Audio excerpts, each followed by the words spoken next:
आप कहते हैं कि हमने रिश्वत ली है, बेईमानी की है। अरे हम कहते हैं हाँ हमने रिश्वत खाई है। कोई कहता है 12 करोड़, कोई कहता है 15 करोड़, कोई 16। आप जानते हैं हमने कितना कमाया है? 62 करोड़। 60 और 2, अगर 6 महीने में हमने 62 करोड़ रुपया कमाया है तो हमसे पहले इतने लोगों ने इतने सालों में कितने करोड़ कमाए होंगे? आप लोग कहते हैं कि हम बेईमान हैं। हाँ, आप क्या कहते हैं?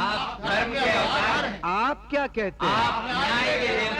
कोई कहता है हम न्याय के देवता हैं, कोई कहता है कि हम धर्म के अवतार हैं। मगर हम क्या हैं? हम बेईमान हैं। हम भी जानते हैं, आप भी जानते हैं, लेकिन ये नहीं बोलेंगे क्योंकि हम इनका कच्चा चिट्ठा जानते हैं ना, इनका बांडा फोड़ सकते हैं। इसलिए तो हम इन बेईमानों के मुखिया बन गए। शादी होने के बाद हमें पता चला कि हमारी बिटिया की शादी हुई। आप पूछिए तो सही क्यों? इसलिए कि वो मुख्यमंत्री राम अवतार की बेटी की शादी नहीं, बल्कि राम अवतार हज्जान की बेटी की शादी हुई थी। हमारे बेटे ने खुद गरज लोगों के चक्कर में आके शादी कर, तो क्या हमें 10-20 लाख रुपया दहेज में मिल गया? क्या हमने अपने बेटे को 10-20 कंपनियों का मैनेजिंग डायरेक्टर बना दिया? नहीं, हमने उसे घर से बाहर निकाल दिया, क्योंकि हम अपने पूरे देश में बेटावाद चालू नहीं करना चाहते। ज्यादातर मुख्यमंत्री और मंत्रियों के बेटे से ही बेईमानी शुरू होती है। गांधी मैदान और रेलवे स्टेशन तक गिरवी रख देते हैं भगवान जी की दया से, जगन्नाथ जी की दया से, मगर हमने वो रास्ता ही बंद कर। आपको पता है कि हमारे कमालपुर में अस्पताल नहीं है। हमारी छोटी बिटिया बगैर दवा दारू के तड़प तड़प कर मर गई। अरे अगर हम बेईमान होते तो उसके इलाज के लिए उसे रूस भेजते, उसे अमेरिका भेजते, मगर हमारी अपनी पत्नी ने उसका अंतिम क्रियाक्रम भी हमें नहीं करने दिया। आपने देख लिया कि मुख्यमंत्री बन के हमने क्या क्या खोया है।